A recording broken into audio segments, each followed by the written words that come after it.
Have you ever wondered why great minds are often doomed to suffer? Many outstanding thinkers in history have endured a tremendous amount of trials. Nikola Tesla passed away in solitude, surrounded only by pigeons. The talented artist Vincent van Gogh faced excruciating mental health issues. The great mathematician John Nash battled serious psychological disorders for decades. He withdrew into silence for 11 years following a nervous breakdown. There is a truth that is rarely spoken about.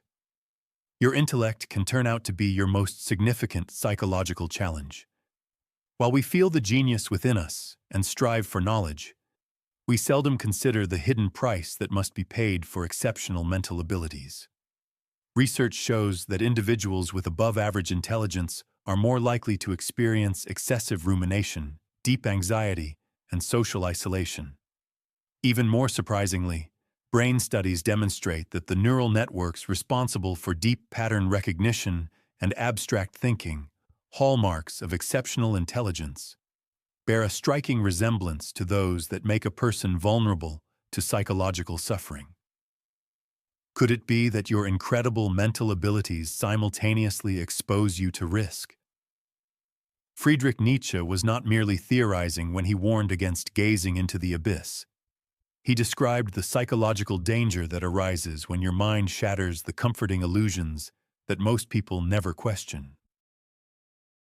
What if your intellect is not only a gift, but also a potential threat that must be learned to control before it overwhelms you? Let us explore the hidden costs of deep intelligence. Why does society so often misunderstand its most insightful members? And are Nietzsche's warnings applicable to your own mental landscape? If you stare long enough into the abyss will begin to stare back at you. These words from Beyond Good and Evil by Nietzsche were not just a philosophical play on words. It was a warning born from personal experience, a dizziness that comes when a brilliant mind begins to question everything it once took for granted. For exceptional intellectuals, the abyss is not physical, but cognitive. It is an unsettling void where traditional systems of meaning collapse under the weight of analysis. When your mind is capable of questioning everything, from religious beliefs and moral principles to political structures and social norms, you risk losing the mental anchors that provide stability for most people. Let us consider the case of Alan Turing, whose algorithmic approach revolutionized computing. Yet, this same analytical genius, capable of cracking the Enigma code, could not cope with the irrational prejudices of his time. The analytical approach of Turing to problems, in a certain sense, resonated with Nietzsche's concept of the will to power, confronting social boundaries that are beyond logical analysis. The society he saved ultimately rejected him, not because his thinking was flawed, but because it was too clear. Consider Hypatia of Alexandria, the outstanding mathematician and philosopher of the 4th century. Her intellect raised concerns among the powers that be, as her desire to question accepted truths led to a tragic end. This is a vivid example of how society reacts to those who challenge established beliefs. Most people live with unshakable convictions about good and evil, purpose and meaning, which provide them with psychological stability. But what happens when genius shatters these illusions? This is what Nietzsche spoke of in the context of the death of God, implying not just religious doubts, but the realization that absolute values are human inventions. There remains a frightening freedom and obligation to create meaning in a world that offers none. Isolation, as Nietzsche knew, is the price of clarity of thought. Once you begin to question what others take for granted, you increasingly feel loneliness. But perhaps this loneliness is not just a curse, but also a source of the highest insights. In ignorance, we turn to perhaps Nietzsche's most personal conclusion, the unbearable loneliness that accompanies exceptional perception. And do you see the same world as everyone else? For the exceptionally intelligent, The answer is often a categorical no. And therein lies a deep source of psychological suffering that Nietzsche understood like no one else. Loneliness, in the fates of all great minds, as Schopenhauer noted, resonated with Nietzsche. But this loneliness is not merely a preference for solitude. It is an existential isolation from perceptions of layers of reality that are inaccessible to others. This is not just a philosophical abstraction. It is a neurobiological reality. Recent brain studies show that social rejection activates the same neural pathways as physical pain. When your perception separates you from others, this pain becomes chronic, creating a biological pathway to excessive analysis and anxiety, which are not linked to weakness, but are conditioned by human evolution. Tesla was an example of this isolating hypersensitivity. His mind could visualize complex electrical systems in minute detail, seeing alternating current and wireless technologies decades before others could comprehend them. However, this gift of perception made ordinary human communication almost impossible. The present belongs to them, but the future for which I truly work is mine. Tesla's perspective echoes what Nietzsche explored in the concept of the Übermensch, a mind capable of creating new values after the exposure of cultural illusions. Recall the Indian mathematician Srinivasa Ramanujan, whose incredible mathematical intuition birthed formulas that, in his words, appeared to him in dreams. While his peers in Cambridge demanded rigorous proofs to understand concepts that he grasped intuitively, Ramanujan lived in a mathematical reality accessible to only a few. His early death came after years of isolation, both cultural and intellectual. Imagine the hint of knowledge you possess that remains invisible to others. How does this awareness affect your relationships with those around you? Perception often separates exceptionally intelligent individuals from potential conversational partners. As he aged, Tesla's isolation deepened, and while his contemporaries could not comprehend his vision, he did not understand their limitations. In his final years, he preferred the company of birds to that of people. His brilliant mind was too far ahead of its time to find true like-minded individuals. Nietzsche's genius was not merely intellectual, it was perceptual. He saw through the conventions that others accepted as eternal truths. Without Nietzsche, there is not only a philosophical void, but a biological one as well. An exceptionally intelligent brain functions differently, creating both extraordinary abilities and vulnerabilities. But what to do when it is impossible to turn off this heightened perception, when the mind refuses to rest? Here we discover the next aspect of the dual nature of intelligence. At 3 o'clock in the morning, the world sleeps, but your mind is racing, analyzing, connecting, asking questions in endless cycles that do not quiet down. This is an unusual restlessness. This is what researchers now call persistent thought cycles, and this occurs disproportionately often among very intelligent people. A troubled conscience is a disease. There is no doubt about it. But a disease, like pregnancy, is still a condition. Nietzsche wrote about this in On the Genealogy of Morals. For the exceptionally intelligent, this constant awareness becomes both a burden and a potential source of creativity. This metaphor reflects how intellectual acuity transforms into self-torment.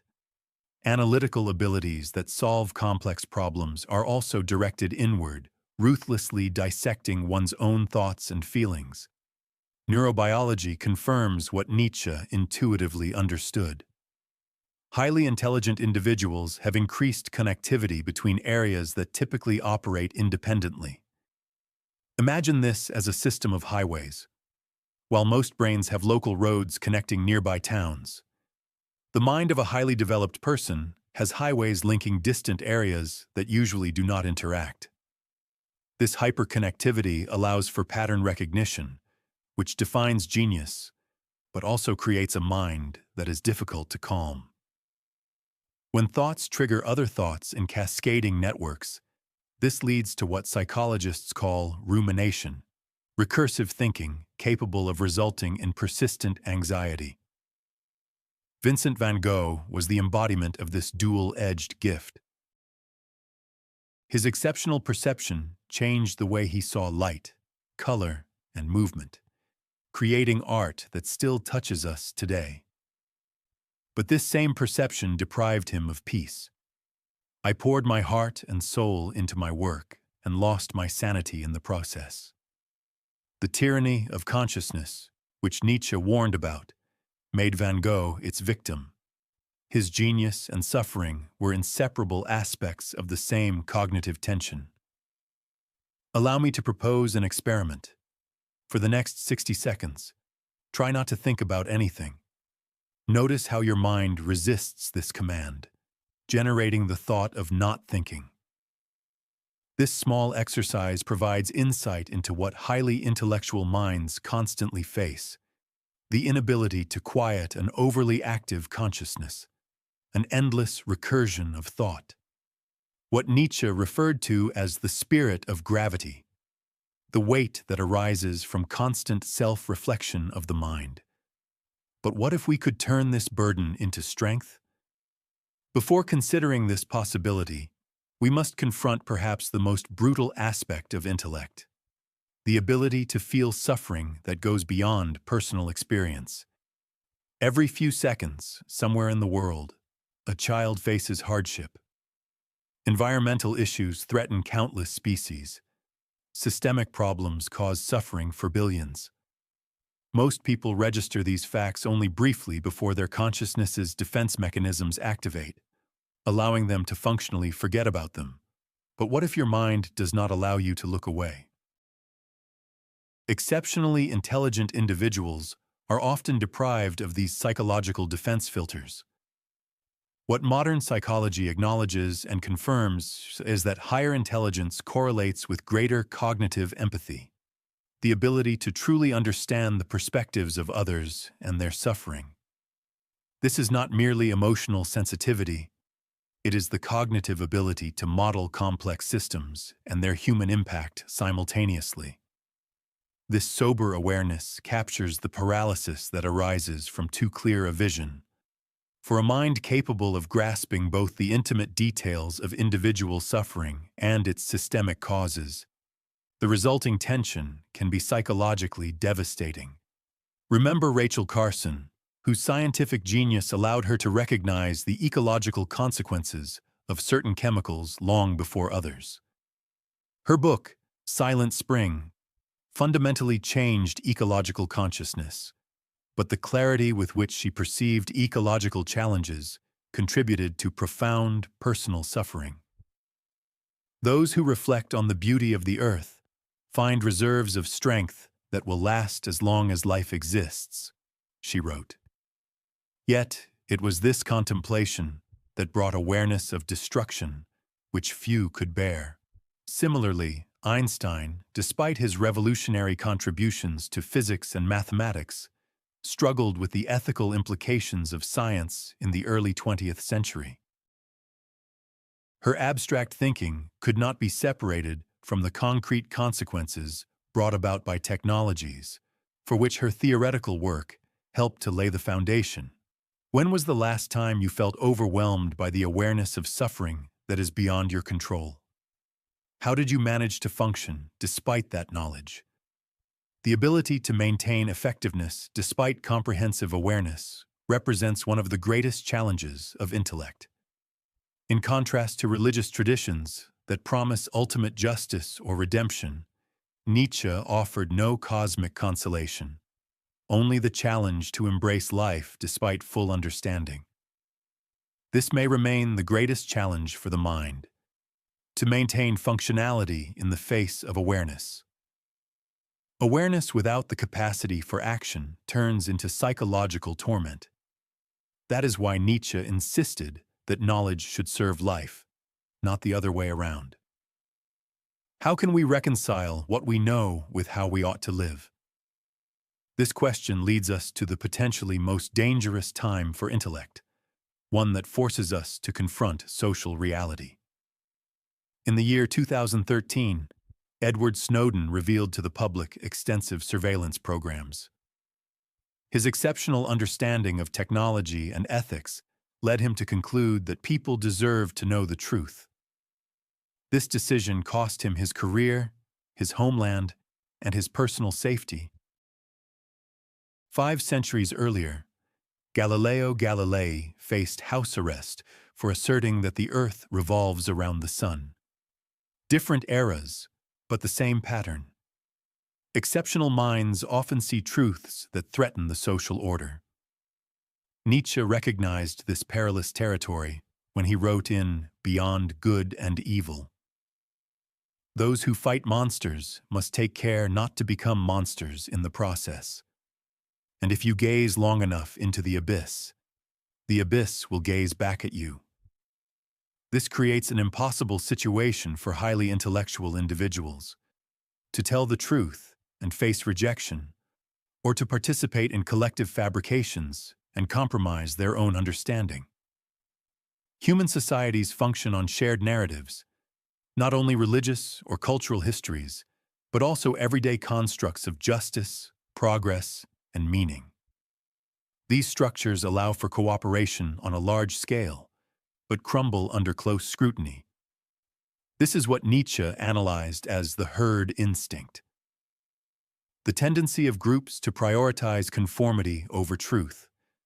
This is not a weakness, but an evolution.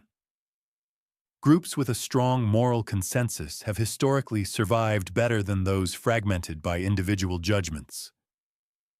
But what happens to those whose intellect does not allow them to accept an unjustified consensus? Frances Haugen, the whistleblower from Facebook, is an example of this dilemma in the digital age.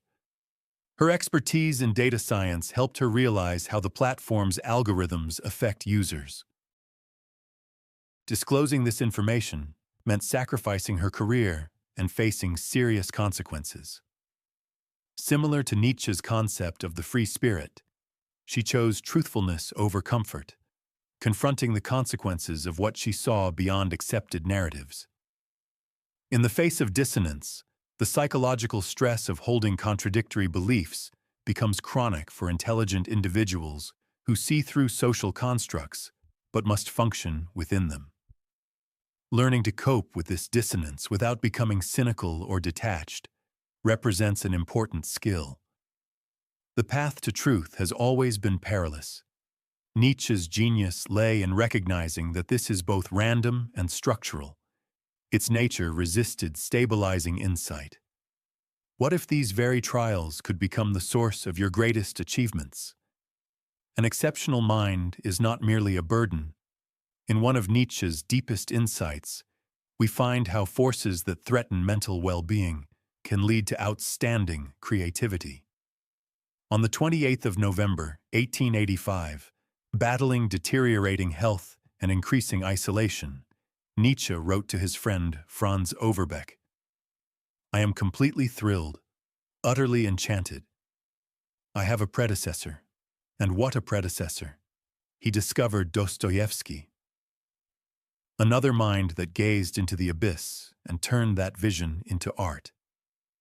In that moment of connection across time and space, Nietzsche experienced what he would later call the redemption of suffering through form.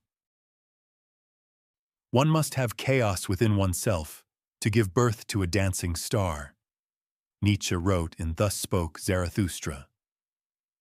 This poetic revelation reflects one of his deepest understandings of exceptional intellect.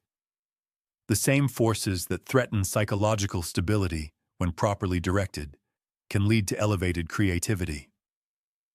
Throughout history, many outstanding minds have found salvation not in suppressing their intensity, but in redirecting it into creative self-expression.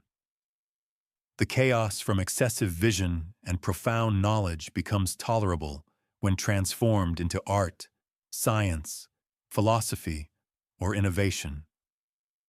Let us recall Ludwig van Beethoven, who lost his hearing, perhaps the cruelest trial for a composer, which could have led him to despair. But this catastrophe, combined with his exceptional musical intellect, plunged him into uncharted territories. He composed his late string quartets in complete silence, exploring emotional and musical dimensions inaccessible to those with perfect hearing. In this, Beethoven embodied Nietzsche's idea of power as a creative force, turning limitations into opportunities. Now pause for a moment and think about a perception or understanding that has caused you suffering. How might you transform that awareness into creative expression? What medium?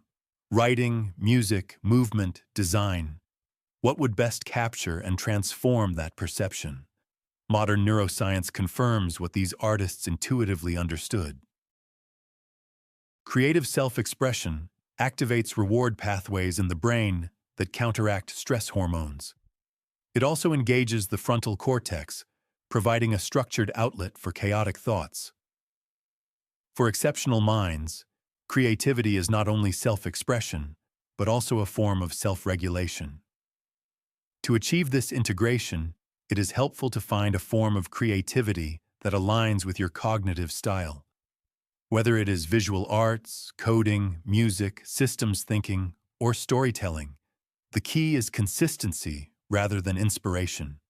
Regular creative practice allows for continuous psychological processing.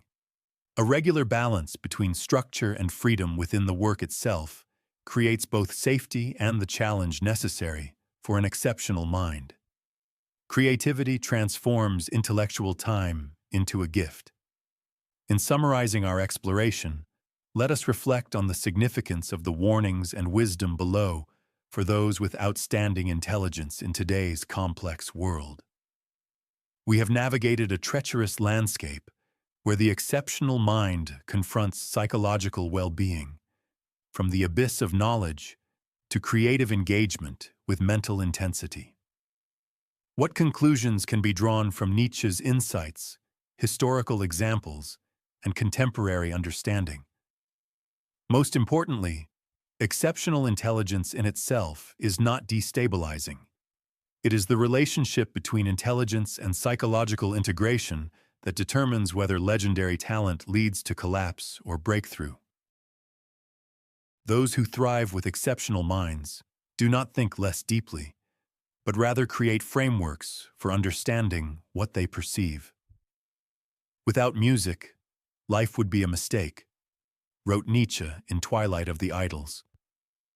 This realization reflects an important truth that maintaining aesthetic value through reductive power allows the intellect to remain creative rather than destructive. Without this balance, time becomes mere existence rather than enlightenment. In today's information environment, unique challenges arise. As we are bombarded with more data than any individual can process, social media simultaneously connects and isolates us. Exceptionally intelligent individuals may find themselves more aware of the collective problems of humanity, yet feel increasingly powerless to solve them. For those managing exceptional intelligence in such conditions, certain practices become vital. First, strategically limit the volume of information received. The glut of knowledge can become self-destructive without boundaries. A conscious choice of quality over quantity creates space for deep reflection. Second, build a personal philosophical foundation. Whether through existing traditions or self-created systems, having structured approaches to existential questions prevents constant rethinking of fundamentals. Third, find your cognitive community, even if it is scattered across continents.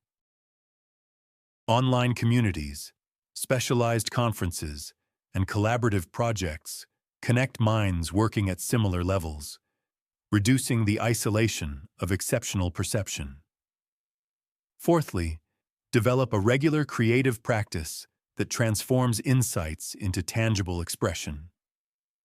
Whether it is writing, art, design, or innovative problem-solving, This process of translation integrates what might otherwise remain fragmented perception. Finally, remember the main statement below. Intelligence reaches its highest expression not only in critique, but also in creation. Not only in seeing something as it is, but also in envisioning how it could be better. Have you felt the weight of seeing more than others? Have you struggled to fit into a world that seems blind to what is obvious to you? If so, perhaps the path below offers not only a warning, but also comfort. Know that you are not alone on this journey. Many have already walked this path. Your unique sensitivity can become not a heavy burden, but a greatest gift. The mind is not only an ability, but also a responsibility. Clear vision requires wise creativity. This is what was meant below when speaking of eternal recurrence, of a life that can be lived anew, turning moments of awareness into a privilege of creativity. In closing, I will leave you with the words of Nietzsche from his work, The Gay Science. The secret to achieving the greatest productivity and enjoyment in life lies in living on the edge. Your exceptional sensitivity is not a burden to be diminished, but an elevation. The challenge is not to descend, but to learn to breathe the thin air, to find resilience not in limitations, but in mastering your unique abilities. If you found something valuable in this reflection, help others discover it by sharing your experience with those who may benefit. In the comments, I would be interested to hear about your experience managing exceptional intelligence, the challenges you have overcome, and the practices that have helped you thrive. Until we meet again, remember that intelligence is a beautiful time. Carry it with dignity.